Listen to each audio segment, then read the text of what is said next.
So it is time to take the tuning condenser and fit it up into the chassis. And remember that these four mounting lugs, these threaded mounting lugs, will be attached with some screws sticking up through these grommets.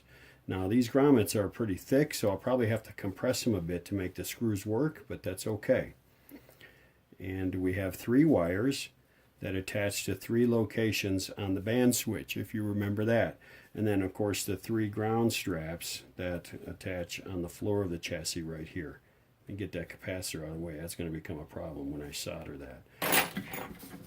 Let's see if I can reach around here and help feed these wires through. This is a nice arrangement with these wide slotted openings because everything fits up in the chassis nicely. Okay, I can see the threaded lugs now. Let's stick the first screw down through. Yeah, I'm going to have to push down on that a little bit.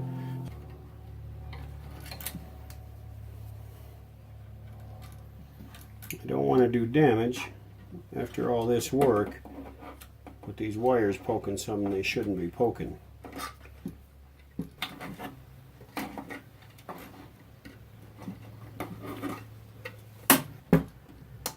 There we go. Seems to have found the opening. Alright, so let's put this one in.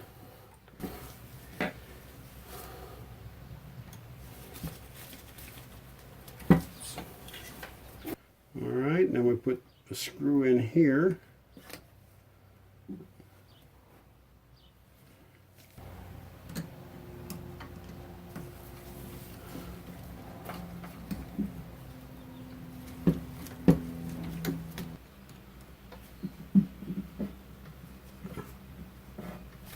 Alright, there we go. Alright, just one more. This is the tricky one. Remember I said there was a tricky one. I don't want to remove that coil like I thought I might. Whoa. Seems like it's already come loose. The damn nut came out of it. So, let me see if I can just move it out of the way enough to get this job done, and I'll put it back. Okay, that helps. I'll go ahead and drop the bushing down in the hole.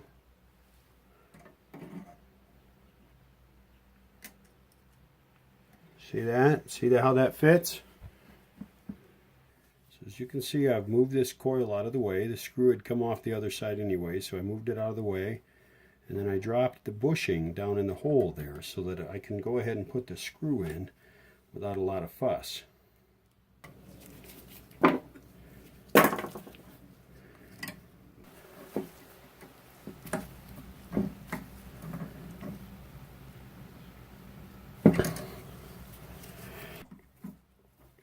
With those bushings, it's virtually impossible to over-tighten these except that you might strip the screws. So you put them down nice and snug, and the bushing keeps you from over-compressing this grommet, like I said.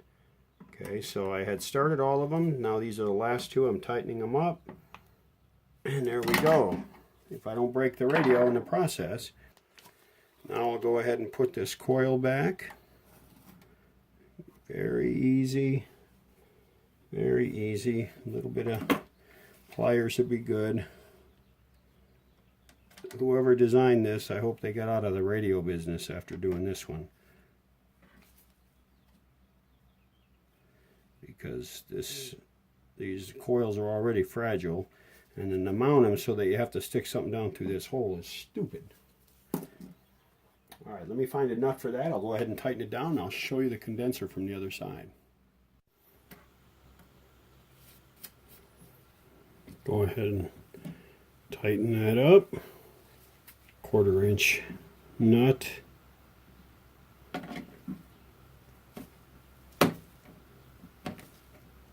Don't need that coming loose. This bottle of glue is about had it anyway, so this is about all that I can use it for anymore. Put a little bit of glue on there to kind of keep that from coming loose. And there we go. Okay, let's take a look at the tuning condenser from the other side just for fun. we go. Alright, we'll go ahead and attach the wires on the bottom, and then we'll get to work on putting the dial back on this. Check out what I picked up at Rayalco today. You know Rayalco, that electronic surplus store here in Salt Lake that I feel very, very blessed to have because most places don't have a place like it. Yeah, that Rayalco. Check this out. This is a late 70s cassette deck. And nothing special, I guess, about a late 70s cassette deck, except that this thing is like brand new, and check out the brand. Now, we all see this brand a lot today, but late 70s, not so much. This is a really, really cool machine. This thing, if you look at this, this thing is like new, man. It's like new. Now, there's a little bit of sticker residue on here, but that'll come right off. It's real soft. That'll come right off. This is a nice, nice little machine. It does Dolby. Let me turn this on and show you what it looks like when it's on. Check that out, man. Lights both work. It looks really cool. And the only problem is I think there's a belt broken inside because when I hit play, the motor goes, but nothing happens, and it stops automatically. Same with fast forward. Same with rewind.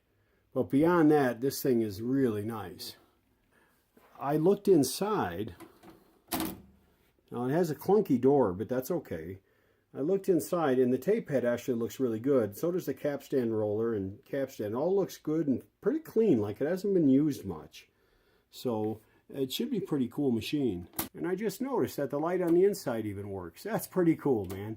So I'm going to have to work on this machine a little bit, but not much. And I got to tell you something. This is now the heaviest cassette deck that I own. This thing has got some iron in it, man. It's got a nice beefy transformer, and it looks pretty straightforward in there to get to everything. And here's something you didn't see stuff made at that time very much. Made in Korea. Now, whether or not that was good quality at the time, who knows? I really don't care. This is a good machine, good quality machine. I've been taught a lesson or two lately about the quality of Chinese stuff, because I've always said bad things about the Chinese. But lately, just about every piece of photography equipment I buy is made in China, and it's all outstanding quality. So I think it just mattered who was making it and what their mission was. And clearly, Samsung was out to take on the world with this machine. This is a nice cassette deck. And you know what? I'm thinking I'm going to go ahead and put it there with my ST70. And I'll pull that Kenwood out because this Samsung is more interesting. So anyway, that's what I got today. There's my U-turn audio. You've seen that before. All right, I'll get back to work now. Let's see how this turned out, shall we? Take these little buggers off.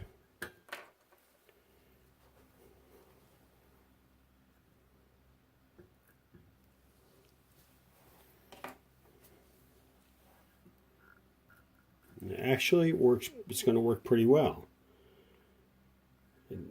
You can see where it is, but it's going to work out pretty well. Awesome. Go ahead and set this aside and be ready to install this here in just a little while.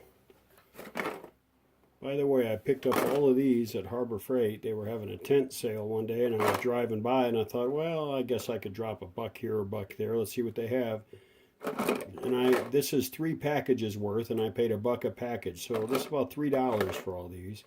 But I'm telling you, man, they have been handy. I originally bought them to help hold my background up when I'm doing photography. But they work pretty well for radio stuff, too. Awesome. Okay.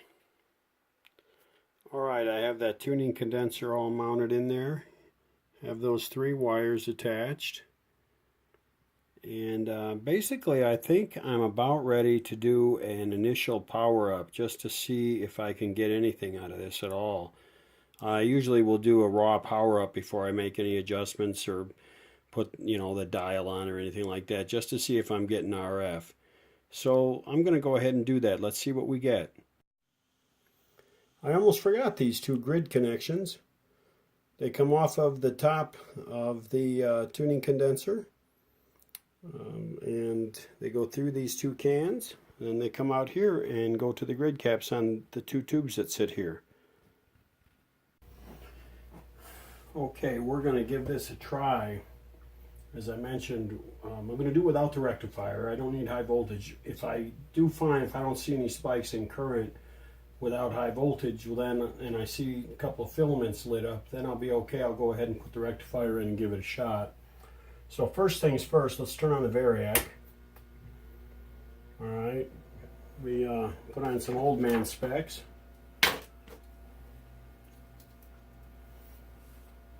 And let's bump the voltage up a little bit here. We're going to be watching amps to make sure that we don't get a spike as we come up in voltage, okay? So let's come up in voltage here. Oh, let me make sure it's on. Yep, it's on. Come up in voltage. 60 volts. Very tiny movement of the ammeter. 70 volts. 80 volts, 90 volts, 100 volts. Let's take a look and see if we see any filaments. Yeah, I see a filament there, barely, and I can see one in here if I move just over it the right way. So I got filaments. I can't check the lamp because I don't have the dial on there right now. So let's go ahead and turn this down. Now let's try it with the rectifier. Speaker is connected. Okay, there's the rectifier in place. Let's go ahead and pump it up. 60 volts. Usually I'll let it sit for a minute or so at 60 volts to kind of initially soak in those electrolytic capacitors. But the current did not spike or anything like that, so let's go on up to 70 volts. 70 volts.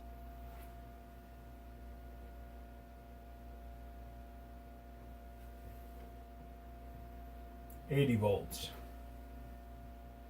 Real dim glow in the 5Y3, so we're good there. 90 volts, usually 90 to 100 volts I start to get some sound. Yep, I'm hearing some hum out of the speakers, a little bit of static. Hey, check it out. Got sound coming in. Let's bump it up a little more. 100 volts. Okay. That's the tone control. Sensitivity control. I may have sensitivity and volume mixed up. Alright, let's see if we can tune anything. Ooh, I gotta be careful not to be touching that lamp wire. Well, that'll give you a scare.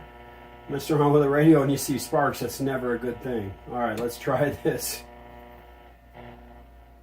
Australia play hey, check it out. Germany and Chile.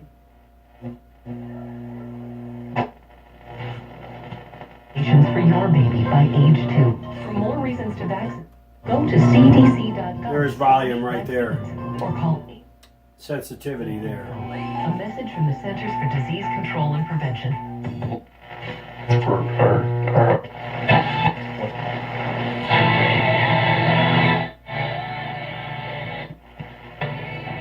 Alright guys, we're at 100 volts.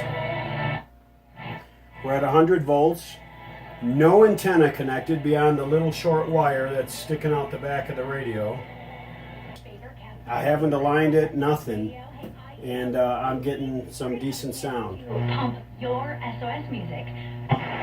You're exchanging fire with us. Else. A lot of stations. KSOP.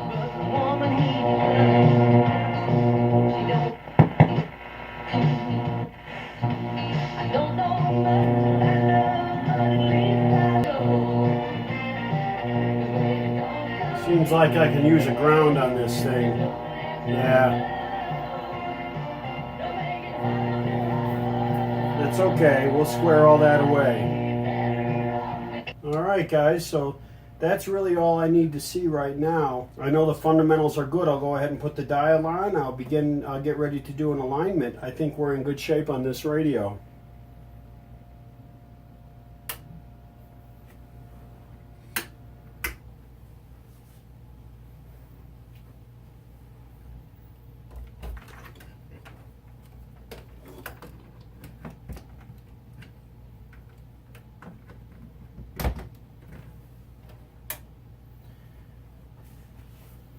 I always like to see if it's just as noisy when I get away from my variac. So let's just see. The Chicago Cubs. Much quieter, as always. I really need to get around to fixing that variac. Nothing. You have what I gather is a paid-up policy, a fully paid-up policy. Is that right? Neither. Oh, Bob Brinker, Money Talk. Yeah.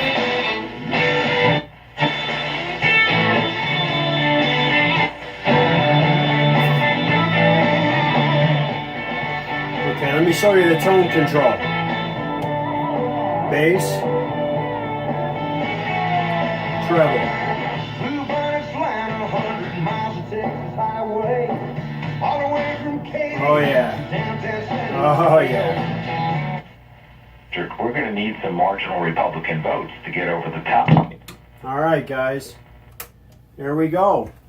I can go ahead and get back to work on this radio and finish her up. Okay, let's go ahead and put this dial back on the radio.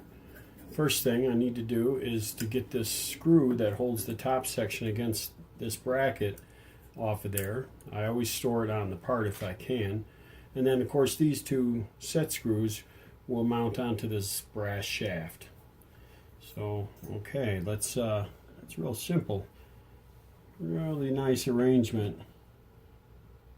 Just slips right on there. Look at that. Isn't that sweet? Okay, so I remember I said there were some witness marks on this brass shaft here. So all I really need to do is line those up. Not that it matters, because I can align the dial pointer, I suppose, but it doesn't hurt to line those up. Tighten one set screw. Tighten the other. Don't tighten them all the way, just firm enough to hold them. We'll finish the tightening part in a few minutes. It's been a while since I talked about my grabber screwdriver. This is just a screwdriver that is basically two blades that when you push this collar, those blades are tapered so that they actually get to be one thicker blade. And you put it in the slot of the screw, you push that forward and it'll hold the screw, which is really nice because then you can watch what you're doing and get in here and get it positioned and get it started. Now, it doesn't hold it tightly enough to tighten it all the way, but you can get most of the way down. All right. Let's tighten this puppy up.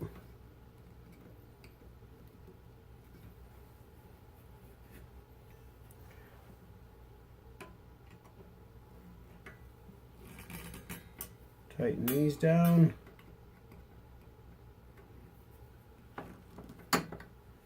Don't want to over tighten them so you leave a big burr on the shaft. Just enough to hold it well. There we go. Piece of cake, eh?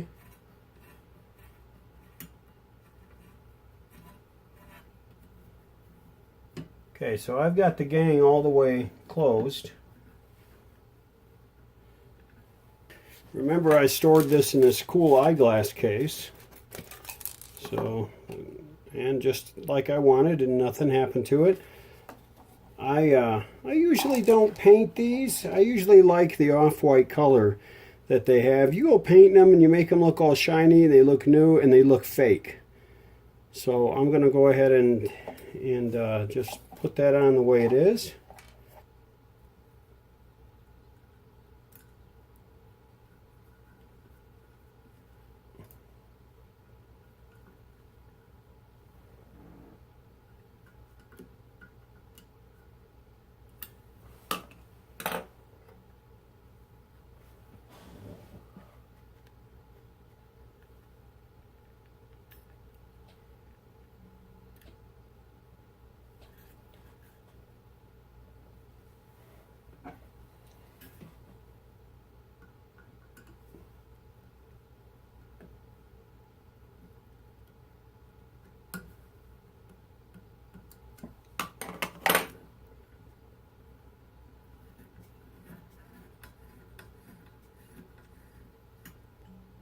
Sometimes you have to adjust the pointers a little bit. They'll get, even if you protect them, somebody will have bumped them in the past and they get bent, and so you want to adjust them so they don't drag on the dial, because enough of that will start to leave a scar on the dial that you can't, that removes paint.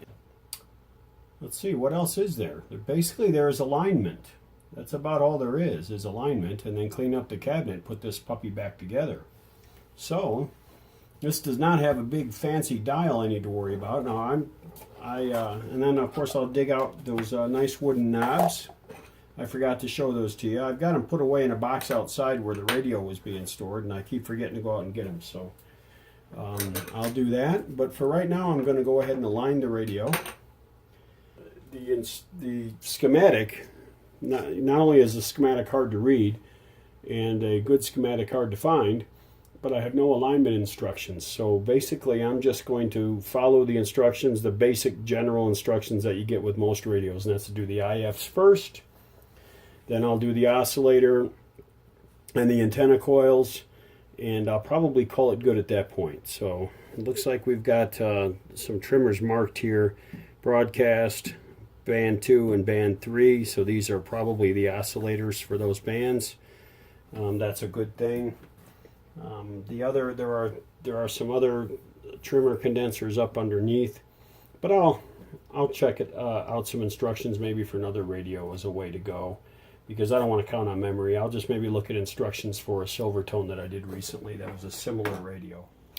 They don't look hard to get to, but let me tell you, those light bulbs were a pain in the butt, because there is no way to get your fingers on them to get them in there tightly once this, even before the dial is installed. Because this dial and this friction disc are all one assembly, it's really tough to get in there and get these light bulbs in, but I finally got them, so check it out.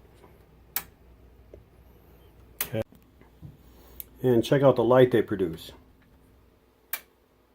Isn't that cool, guys? Check that out, man.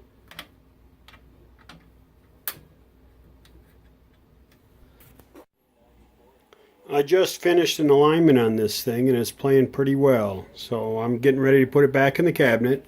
Let's take a real quick look at it, okay? I want to thank you for joining us. Surrender in tough situations. 700.